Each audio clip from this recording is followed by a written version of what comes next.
It's Mama Luigi! Mama Luigi! I like video games in regular amounts. What?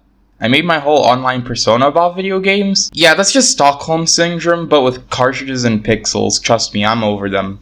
Maybe. Anyways, favorite video game of every year starting from 2010 when I first started owning video games. I even get tidbits into my life, so that's neat, I guess. Already missed out on this video idea twice, don't count on this year being the third, hopefully. I don't know. Actually doing stuff is difficult for me in this day and age. The rules are simple. If the game releases within the year where I come from, which usually includes North American release dates, it counts. So be prepared for some wacky release date shenanigans. Also, remakes and remasters of games that came out before 2010 will count. If the original game and the remake release within the same decade and a fifth, I'm only allowed to talk about one or the other. For example, I'm only allowed to talk about either Kirby's Epic Yarn or Kirby's Extra Epic Yarn since they both released within the same decade and a fifth. Okay, let's get this party started, preferably quickly, cause I know this video is gonna be an absolute peach to make. 2010 was a weird year for me in the sense that it was my gateway to both metaphorical heaven and hell at the same time. I properly started school that year, so all that's fine and dandy. Not really. But at the same time, I also got properly introduced to the world of video games through my Nintendo Wii and New Super Mario Bros. Wii, a game that did not come out in 2010, believe it or not. Do you feel old yet? What actually did come out in 2010 were games that were actually pretty solid, even by today's standards, in my humble opinion. Which is crazy because these games came out like 13 years ago. You feel old yet? Pokemon Heart Gold and Soul Silver, my very first Pokemon games. Donkey Kong Country Returns, an expressive and fun 2D platformer. Kirby's Epic Yarn, an expressive and fun 2D platformer but with Kirby, so it's like infinitely better. But then we got Super Mario Galaxy 2, an expressive and fun 3D platformer that absolutely curb stomps its predecessor by virtue of it having Yoshi in the game. Easy game of the year, especially since I didn't really play anything else that year, even though I probably should have played like more games. Do a barrel roll! So I always thought I got my Nintendo 3DS on its launch year, but apparently the 3DS XL came out in 2012 and I started with the XL, so 2011 was basically 2010 but far better in terms of video games and also school kinda. It's a weird story I don't really feel like telling. The 3DS launch was an L+ ratio for sure, but in the end we got games like Ocarina of Time 3D and also Super Mario 3D Land, a large part of my early childhood. This was mixed with Kirby Return to Dreamland, my favorite 2D Kirby game, alongside another that I'll reveal later in the video. Sonic Generations, one of the only Sonic games I've ever played and objectively one of the strongest in the franchise, and I share that sentiment. Pokemon Black and White, really solid 2D Pokemon games. I just wish a lot of the Unova Pokemon evolved earlier, but that's neither here nor there. Terraria, a charming sandbox-like 2D platformer. I think I got that right. And finally, my game of the year, Minecraft. Okay, look. Okay, look. I'm sorry for having just the coolest, most original opinion ever, but like, while 3D Land was a large part of my early childhood, Minecraft completely took over it, and it's still a common sight for me to this day. The game itself also emphasizes freedom more than any other video game I've ever played, giving it basically an infinite amount of replay value for me when I either want to have an adventure or just plain play God. But you probably already know about Minecraft and its influence, so I shouldn't waste my time explaining why I think it's good.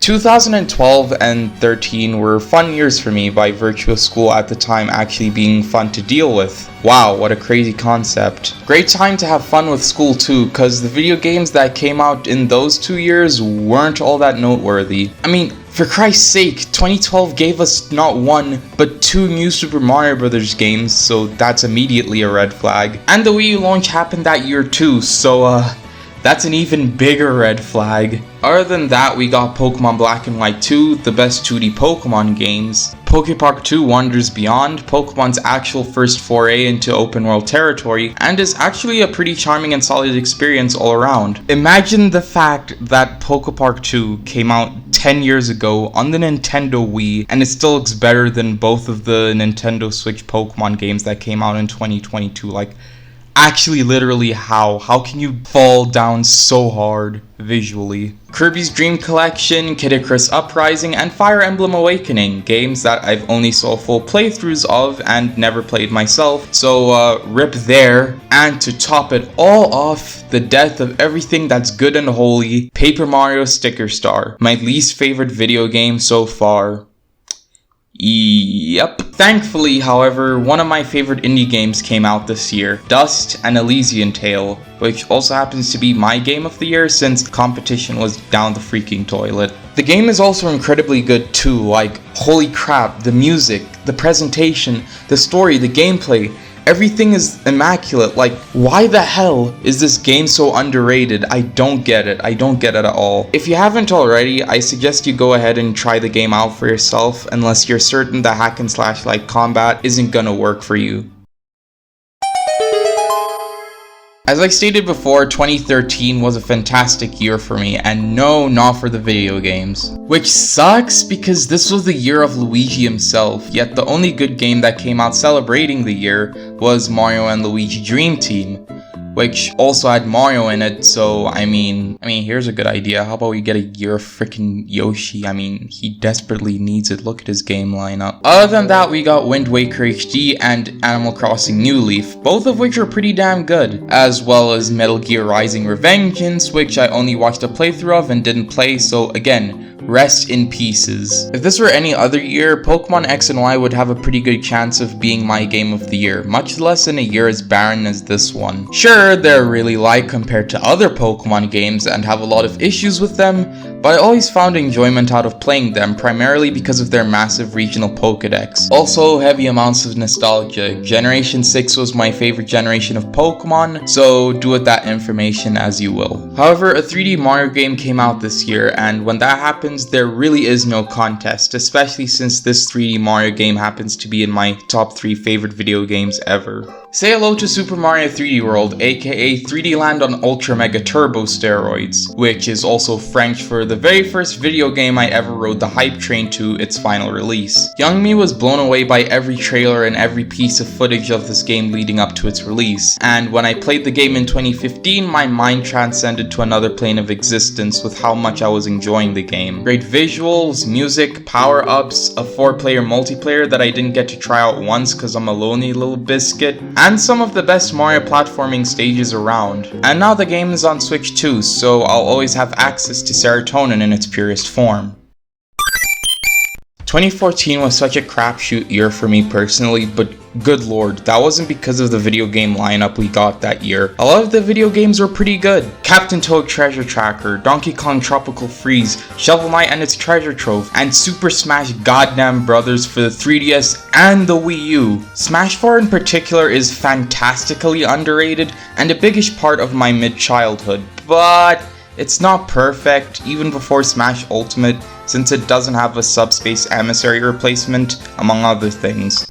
Side note, and I know I'm gonna get put on a watch list for this, but Smash Tour is easily some of the most fun I've had playing any Smash Brothers game ever, and I'm kinda miffed that it didn't make it into Smash Ultimate, but it do be like that sometimes. Though, I don't think it stood much of a chance anyways, considering Kirby Triple Deluxe and Pokemon Omega Ruby and Alpha Sapphire were released within that same year. Here's the sitch. Since I love both games for similar reasons, and I actually can't decide which game I love more, I'm going to be talking about both of them to you because frick you, this is my video, I can do whatever the hell I want with it. Both games are essentially one of, if not my very first Kirby and Pokemon games respectively, so they hold a lot of nostalgic value to me, on top of being pretty appealing to look at, some of the most appealing games in both their respective franchises. Pokemon ORAS does have its problems, but it essentially makes Ruby and Sapphire obsolete by making everything flashier and better and cooler, while adding stuff like Gen 6 mechanics, Mega Evolutions, and the mother of all gimmicks, the Dex Nav. It's been 9 years, my friend. I still haven't forgotten about you. Even though Game Freak has. Kirby Triple Deluxe doesn't do much to stand off from Return to Dreamland, admittedly, but I enjoy a lot of the new copy abilities. The stages were really fun to traverse, not to mention unique since we're exploring not Dreamland. And that final boss. Why did I say that? Masterclass entries to Masterclass franchises, so they both get Game of the Year approvals from me.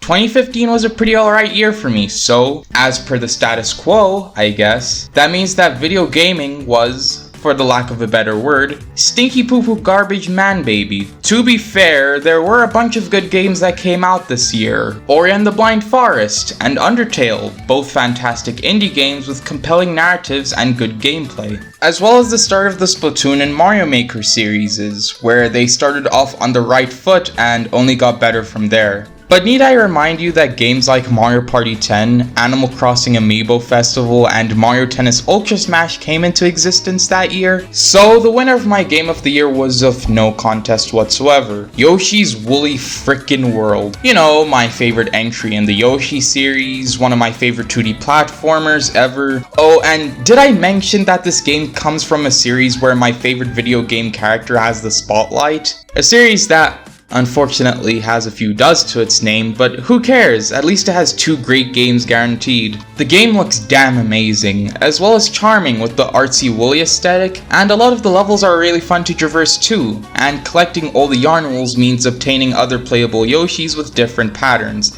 which is like the sickest thing ever. It has its problems, sure, like those stupid goddamn bullcrap garbage eating brain dead special levels, and the placement of some of the collectibles, but overall, Yoshi's Woolly World, and by extension Poochie and Yoshi's Woolly World, is still really special to me. Not to mention it puts Paper Mario's stupid star to shame by actually leading the series in a fantastic direction, instead of, well, you know. Waddle Dee. 2016 was a meh year for me, and no, video games couldn't save the day this time. This year was dry. Dude, good lord. At a first glance though, that wouldn't be the case since we got Mario and Luigi Paper Jam, Kirby Planet Robobot, Pokemon Sun and Moon, as well as Pokemon Go.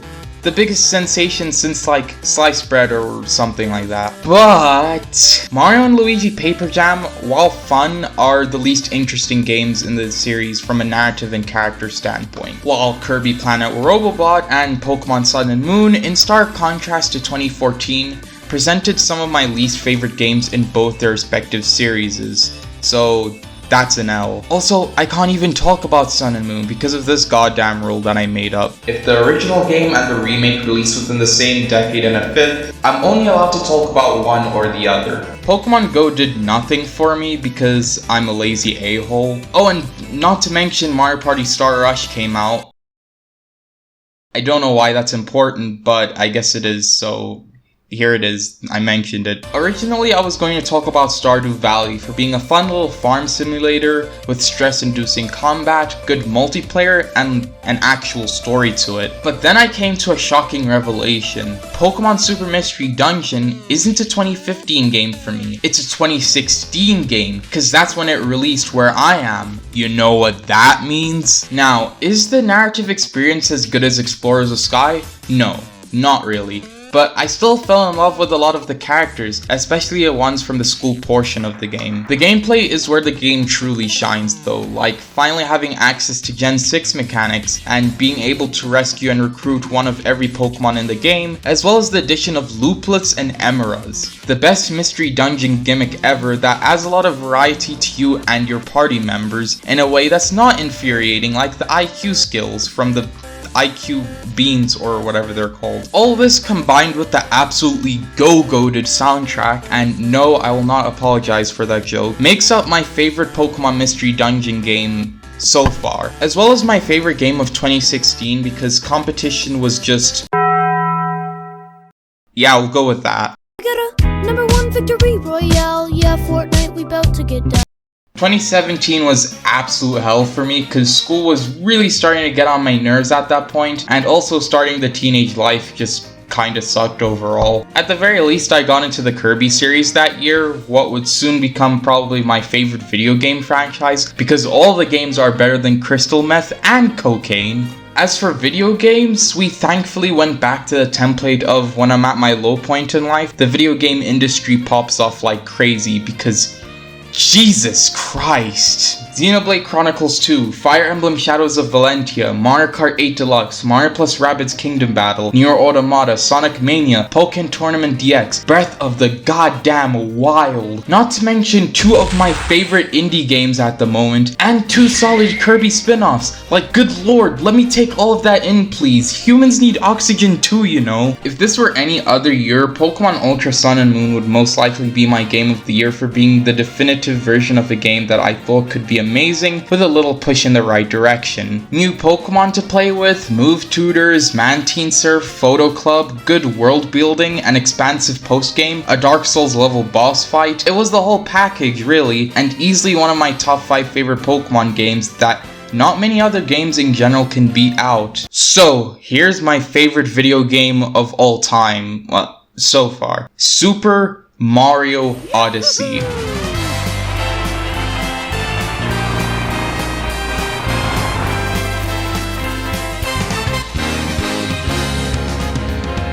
And honestly, I don't think this game needs an introduction or a body paragraph for that matter. Celebration of Mario as a whole, a game I've been waiting for since its announcement, emphasizes freedom and exploration, is a breath of fresh air for Mario in general, and it has basically no weaknesses outside of perhaps a lackluster multiplayer. Not to mention the entirety of New Donk City came into existence with this game, like, yes please! I love this game so goddamn much, and playing it for the first time was probably the happiest I've been in a long while. It was like staring directly at magic. It was such a wonderful experience. I probably should talk about the game more here, but I don't exactly want to rule out the possibility of an entire video review of me gushing over this game in its entirety. Yep, I'm coming up with false promises again.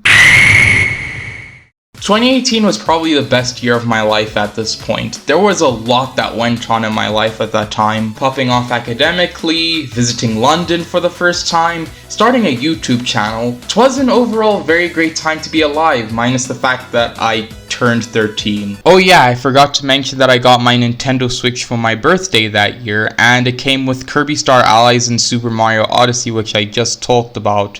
So, I mean... So, of course, all the new video games that year were, well, they sure do exist, yeah? Kirby Star Allies is a very special game to me, being the super mega turbo Kirby fan that I am, and is probably tied with Return to Dreamland as my favorite 2D Kirby game. Pokemon Let's Go Eevee is a remake of Kanto with Pokemon Go integration, and that's where the negatives end because I honestly thought the game itself was pretty solid with the best graphics in the entire main series, which is kinda depressing cause now it's 2023 and Pokemon games now look like this. And among other games I sadly couldn't play because I'm a loser, Monster Hunter Generations Ultimate and Celeste were pretty fantastic. Those were the only 4 games that I cared about this year, plus some others that I still haven't played yet cause I need to reiterate that I'm a broke-ass college student. Oh yeah, and Smash Ultimate came out that year, right. I really don't know what else you expected my game of the year for 2018 to be. I mean, I'll just let the 1.5 billion videos I made on the game speak for themselves. Aside from having the slickest gameplay in the series, access to a lot of characters, spirit battles being really clever and challenging, a lot of modes to mess around with, and freaking DLC to add on to everything we already got, dare I say one of the best parts of Smash Ultimate was the lead up to the release of the game itself, as well as witnessing the finale of the game through Sora being the final DLC character. In fact, just extend that to the entirety of Smash Ultimate's journey through all its updates and patches and stuff. It truly is the celebration of video games of all time, and I do not mean that in a funny haha way. I genuinely can't think of a game that celebrates video games in general more than Smash Brothers, bringing multiple video game fans from multiple franchises together, and it's easily what makes Smash Ultimate as special as it is to me. On top of spending like a gazillion hours into this game. And no, I'm not going to touch grass anytime soon. I haven't touched that stuff since I was like 5 years old, because I'm a gamer now and I have a quota to fulfill. Done, huh? Thanks for the tip. And thus we come to the end of the 2010s with 2019. Probably the most boring year ever for me, that only stopped being boring when I was like 75% done or somewhere there. So yet again, we follow the template of my life bad, video games good, for like the 100th time this video. And 2019 is a year I feel is particularly underrated compared to other video game years. We got Fire Emblem 3 Houses, Legend of Zelda Link's Awakening, Astral Chain, Super Kirby Clash, Luigi's Mansion 3, Dragon Quest XI Echoes, even Yoshi's Crafted World, which, while not as good as Woolly World, is still pretty solid. I didn't even mention games like Kingdom Hearts 3 or Devil May Cry 5, which I haven't gotten around to playing yet because... Spare change.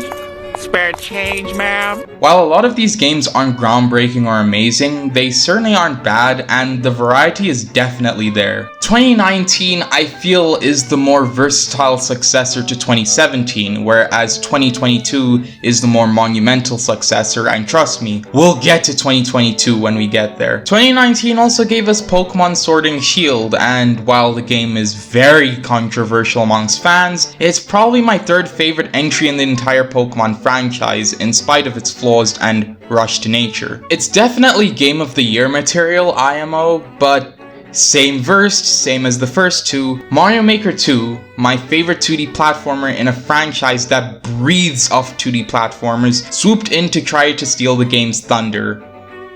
And ultimately failed this time because I still like Pokemon Sword and Shield more. Oh, golly gee willikers, woo!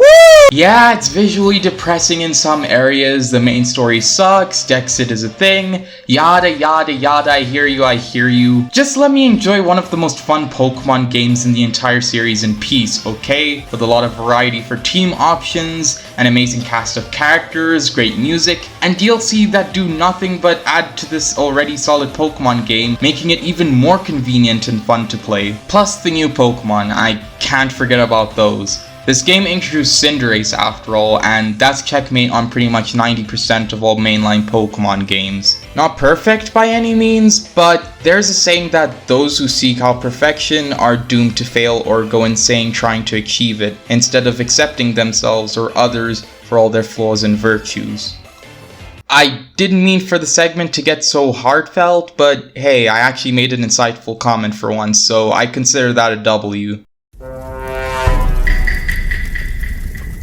You know what? Out of all the starts to a new decade, 2020 was certainly one of them. That year was probably one of the best and worst years of my life at the same time, like literally how. Best because quarantine meant I didn't have to interact with humans for a whole year, which is like the dream lifestyle I've wanted to experience for years at that point because I'm antisocial and I don't like being around humans too much. Worse because I moved to a new school, it was kicking my ass, and then when I went online and started paying less attention during online school, it beat my ass even more. Not to mention the pandemic did not bode well for obvious reasons. But it's fine though, because video games.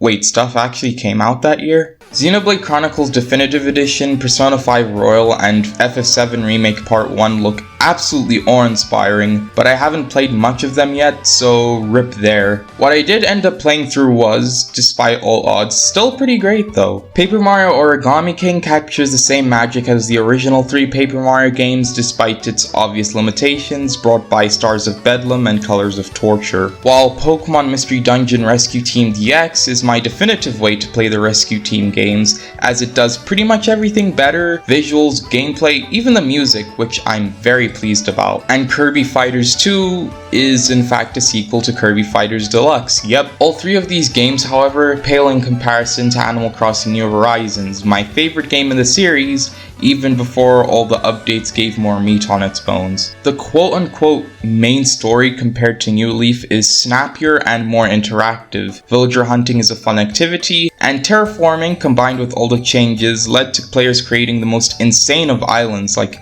Good lord, look at this crap. Then Update 2.0 came in and added everything else that needed to be there to create a complete game that's definitely better than any other Animal Crossing game in the series. For me at least. Plus I gotta hand it to the game for making the transition into quarantine 5 times easier. The game could not have come out at a better time, legitimately. This is why video game delays can be good sometimes, people. Wait your freaking turn instead of complaining about it on a dying bird.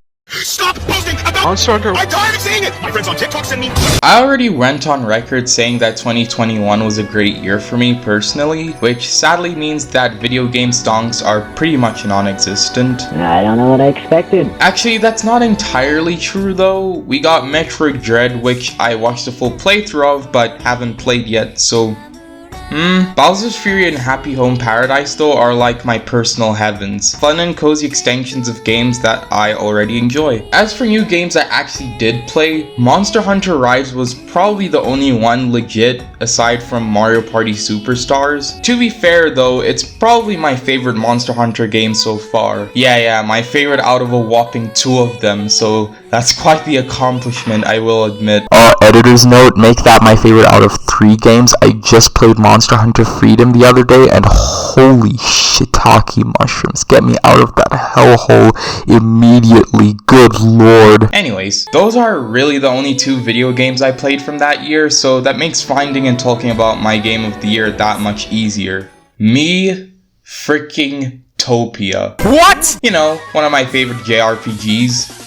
Period. I reacted to the game getting ported to the Switch, made content on the lead up to its release, made content on the game itself even way after its release. I even played the original back in 2020 and loved the crap out of it. Unexpected charm, humor, and passion everywhere, a surprisingly good combat system, great visuals and music, and the ability to officially team up with Obama and Sans Undertale. You know, just as Mii versions of themselves, of course. The Switch port does nothing but add on to this already amazing game, like adding a Mii maker that goes absolutely ballistic, a horse. Yeah, that's it. And of course the visual upgrade is much appreciated. I mean, seriously, look at this game now. Easily the definitive way to play this game, since you can team up with Cat Mario, Mr. Clean, and Mobius. But like, actually, I'm pretty sure Miitopia Switch Mii Maker can replicate those perfectly. Definitely my favorite Mii game probably ever since 2022 came in and... yeah. Oh, speaking of which... finally, I'm almost done with this video, thank fudge. 2022 was the most mid-year ever for me because school... yeah, just school. At the very least, it was my last year at school, but let's also be fair, school usually stops holding any more punches when you're this close to finishing it because it's an a-hole. But as I alluded to before, 2022 was the more monumental successor to 2017, with a larger number of great games but from a smaller number of franchises. You know, given how 2023 is coming along, I don't know what sick and twisted way fate will make me go crying emoji, but I'm just waiting for the moment to happen at any moment. Back on topic, this year sort of felt like pandering to me. I mean, we got an open-ended Pokemon game followed by an open-world Pokemon game, both of which are in my top 5 games in the franchise, a sequel to an RPG I really liked featuring the cornerstones of my childhood, and Mario characters, an excuse to get back into Sonic games with Sonic's first open world adventure. Oh, and I guess Sonic Origins happened too. That's not even mentioning stuff like the Mario Kart 8 Booster Pass, Xenoblade 3, Splatoon 3, Kirby's Dream Buffet, Cuphead, The Delicious Last Course, Monster Hunter Sunbreak, I meant to say Monster Hunter Rise Sunbreak, whoops, and a bunch of games that I should have played but couldn't because I have no money. Dear God, my wallet was on his deathbed the whole year. But wait, what game featuring a pink baby puffball that I've been waiting for literal years has felt strangely absent from the 2022 game lineup?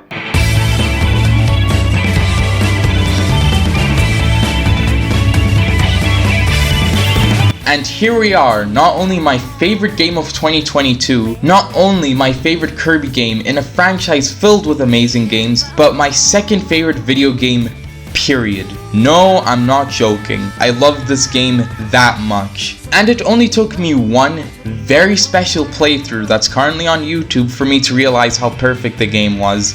But I did an extra 4 more within the same year, cause you can never be too sure, right? The game runs smoothly, controls well, collecting all the collectibles was pretty fun, Personal Attachment being my very first finished and edited playthrough of a game, bosses, music, copy abilities, mouthful mode, cuteness, lore, everything is perfect minus multiplayer, but even then the multiplayer isn't horrendously bad or bad in general, just sorta there. This is it. I'm convinced we found the peak fiction of all time. Minus Super Mario Odyssey, of course. So glad to have you back, you pink rascal. Oh hi, how are you? Welcome to the end of probably one of the biggest videos I've ever made. Good lord, I cannot wait to be done with this long ass project. By the way, I decided to rank my favorite games of each year from least favorite to favorite, in case you couldn't tell by the letters and numbers at the bottom of the screen. Thank you so much for watching to the end of my stupid video. If you did, I put a lot of time into making it, and while it's definitely not perfect, far from it in fact, I'm still very proud of what I worked on, but I definitely don't plan on doing a lot more of these videos in the future, god no. They take so much goddamn time to make. I sort of just made this video as a time capsule to myself, cause 13 years is a long time to be alive, make memories, stuff like that. It was an interesting and bittersweet experience to say the least. Bittersweet for obvious reasons. I'm only gonna get older from here, so I'm officially saying adios to my childhood, you know? But hopefully it was a happy trip down memory lane for you guys. Thankfully I have other projects in the works, like playthrough series related to both Pokemon and Kirby. And I also gotta start streaming again too. Return to Dreamland Deluxe is coming out soon, and it probably already is out depending on whether or not I upload this before or after the 24th. Who knows if I'll actually stay true to any of these words though. My channel is about as inconsistent as my sleep schedule because I basically have no sleep schedule. I'm an absolute mess basically. But if you somehow made it through all my rambling, I actually have a secret to tell you. I actually have a secret channel called Secret Bluey. Might just change that to Secret Blue to not get it confused with the show Bluey, because apparently that exists. I post longish, slightly edited content on there for you to chill out and relax to, so if you're into that, you know, my less extravagant, more real version of myself, just see my content there. I already posted 2 videos and I actually have a few more in the works. It's actually so much fun to work on my second channel. Because of the second channel, I might not upload as frequently on the first one, but hey, who knows, maybe I'll just decide one day to be cracked out of my goddamn skull and manage both channels flawlessly. But anyways, that's enough from me. Thanks again for watching to the end. I'm gonna go sleep for an eternity later.